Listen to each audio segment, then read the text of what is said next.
There's a moment coming in Raising Kanan Season 5, Episode 5 that fans have been begging for since the season premiere. The moment Marvin stops talking and starts swinging. But the real question isn't whether it happens. It's what it costs him afterward. Every family has a breaking point, and on Raising Kanan, the Thomas family has been circling theirs for weeks. What makes Episode 5 different is that it doesn't feel like just another beatdown between an uncle and his nephew. It feels like the moment the entire season has been quietly building toward since the very first scene of the premiere, when Kanan sat across from his crew and said, out loud, that nobody was untouchable. At the time, it sounded like bravado. 5 episodes later, it sounds like a warning he gave himself. Let's back up for a second, because to understand why Marvin is about to lose it, you have to understand just how much rope Kanan has already used up. This is a young man who has spent the entire season treating consequences like they're optional. He's lied to the people who raised him, manipulated the people who trusted him, and quietly waged a one-man war against his own mother's business without ever once asking whether that war was his to fight. And the wildest part is that for a long time, nobody around him seemed to notice how far he'd actually gone. That changes fast once you look at what Kanan's been doing behind the scenes in Manhattan. He didn't just stumble into information about Rock's operation. He built a relationship specifically to get it. The woman working under the stage named Tiana, now revealed to actually be named Jerita, wasn't some random connection. She was a way in. And the tragic part is that she seems to have genuinely opened up to him, sharing details about her family and her reasons for being in the life, without realizing she was handing Kanan exactly what he needed to start dismantling the very operation she worked for. What he did with that information is where things get genuinely dark. Kanan didn't just gather intel for the sake of curiosity. He used it to engineer a disaster. By planting a bad batch of product through Elizabeth, he set off a chain reaction that ended with the death of a judge, a high-profile casualty that put unwanted heat on an operation that thrives on staying invisible. If that sounds familiar, it should. It's almost a mirror of what happened back in Season 1, when Kanan's own product ended up killing people on the street, including someone who never should have been anywhere near it in the first place. Back then, it was framed as an accident, a young man's mistake spiraling out of control. This time, there's no accident to hide behind. This time, it was calculated. And that distinction matters more than it might seem on the surface. An accident can be forgiven, or at least explained away. A calculated attack on your own family's business, dressed up to look like bad luck, is something else entirely. It's a declaration. Kanan wasn't just testing whether he could hurt Rock's operation. He was proving to himself that he could get away with it, right under the noses of the people who raised him. Reputation is currency in this world, and Kanan understands that better than almost anyone, which is exactly why this move was so calculated. When product tied to your name starts killing people, especially people with the kind of profile a judge carries, it doesn't stay contained. It spreads. It makes people ask questions. It makes partners nervous. And it forces the people at the top, people like Rock, to start covering for problems they didn't even know existed until it was too late to quietly fix them. That's precisely the position Rock found herself in during her sit-down with Marvin and the woman running things above her, Flossie Siegel. Rock did what she's always done when the walls start closing in. She lied. She buried the problem instead of naming her own son as the source of it. But here's the uncomfortable truth about lies like that. They don't actually make problems disappear. They just delay the moment when everything comes out at once, usually in the worst possible way, at the worst possible time.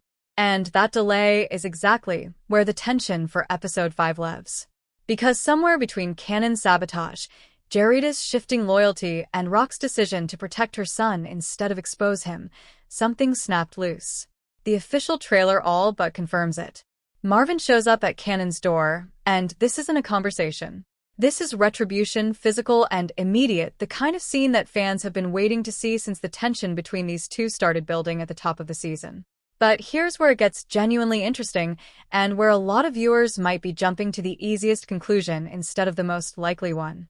It's tempting to assume Marvin finally learned the truth about what really happened to his younger brother Lou, that he's marching over to Kanan's place because he knows, deep down, that Kanan pulled the trigger and let an innocent man take the fall for it.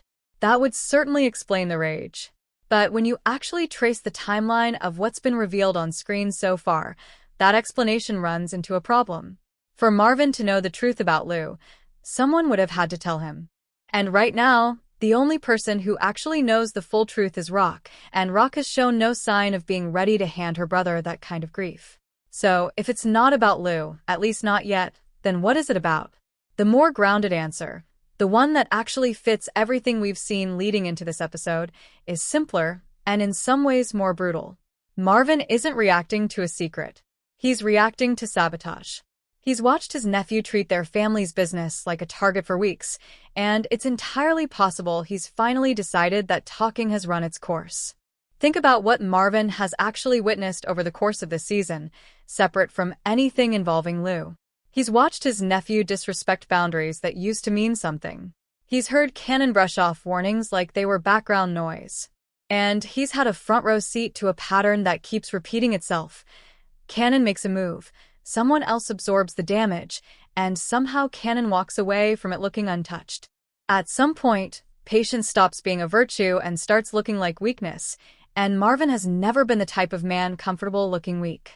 There's also a version of this story that doesn't get talked about enough, and it centers on someone who isn't even directly involved in the criminal side of things, at least not on paper.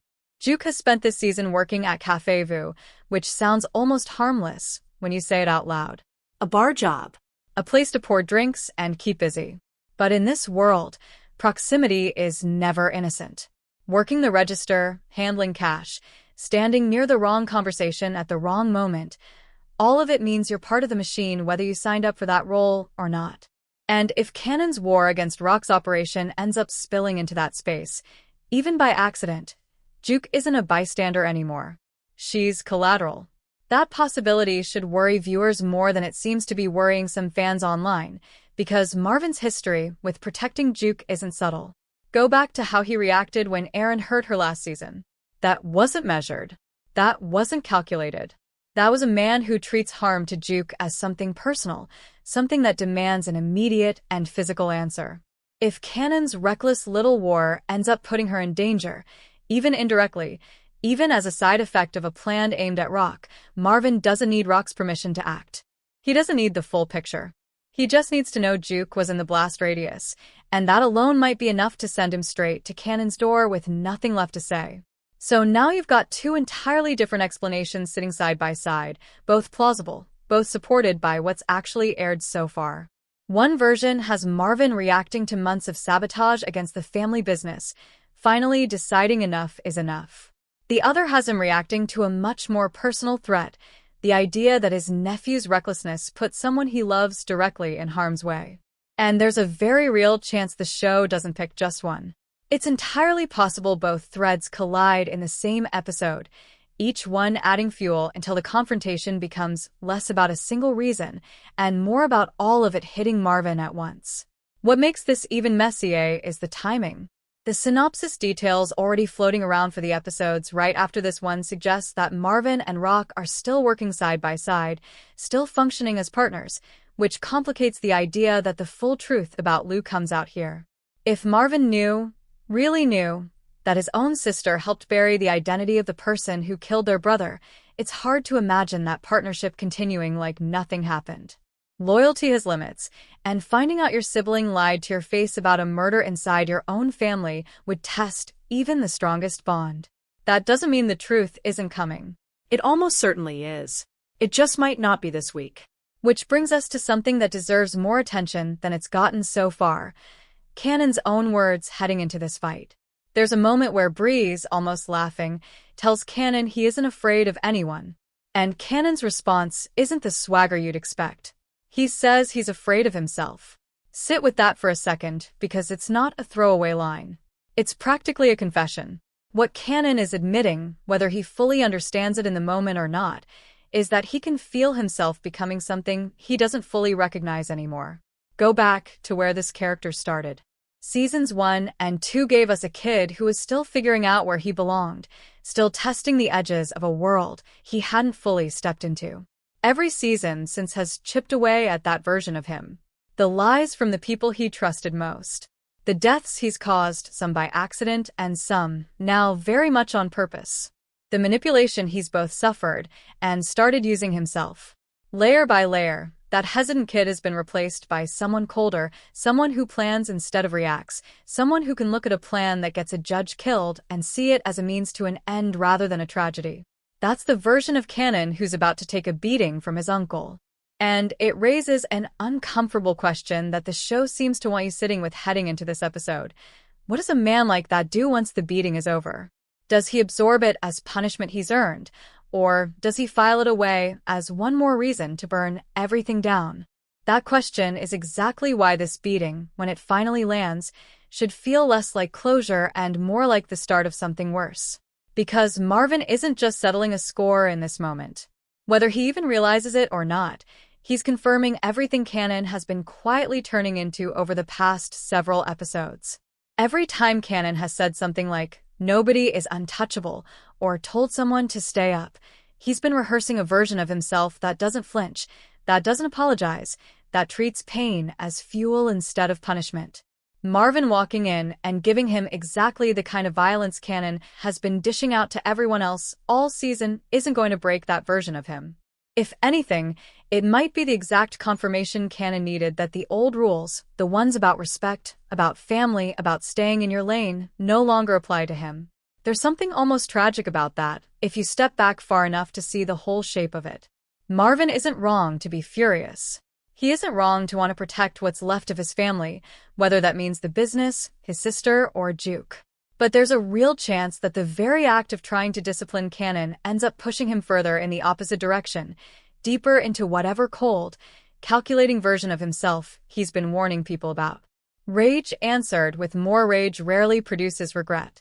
More often, it produces resentment, and resentment in someone as strategic as Kanan doesn't just fade quietly. It gets stored, cataloged, and eventually spent. And that's what should genuinely worry viewers heading into the back half of the season, more than the beating itself. Kanan has already shown he's capable of turning personal pain into calculated action. He did it with Rock's operation. He's been doing it in smaller ways since the season started. If this confrontation with Marvin becomes one more entry on that list of grievances, one more piece of evidence that the people who are supposed to protect him have instead turned on him, there's no telling what he decides to do with that anger once it's had time to cool into something more deliberate. The version of Kanan we're watching right now isn't reacting in the heat of the moment anymore.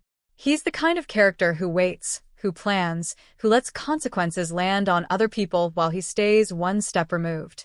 That should make everyone a little uneasy about what getting even might eventually look like for him. Then there's Rock, caught in the middle of all of it, carrying a secret that's already starting to feel unsustainable. She's lost her mother. She's lost Lou, in every sense that matters, since she can't even grieve him honestly. She's lost whatever trust she once had with Kanan, and by extension, whatever relationship she might have rebuilt with Juke. If this confrontation with Marvin isn't the moment the truth comes out, it's still one more crack in a foundation that's already been quietly failing for weeks. At some point, and probably sooner than later, that foundation gives out completely. The only real question is whether Rock finally chooses to tell Marvin herself, on her own terms, or whether the truth finds its way to him some other way, in some other moment, when she's least prepared for it. Either path leads to the same devastating place. She loses him too, and once that happens, she's genuinely out of family left to lose. That's what makes this episode land so hard, even for viewers who saw the fight coming from the trailer alone.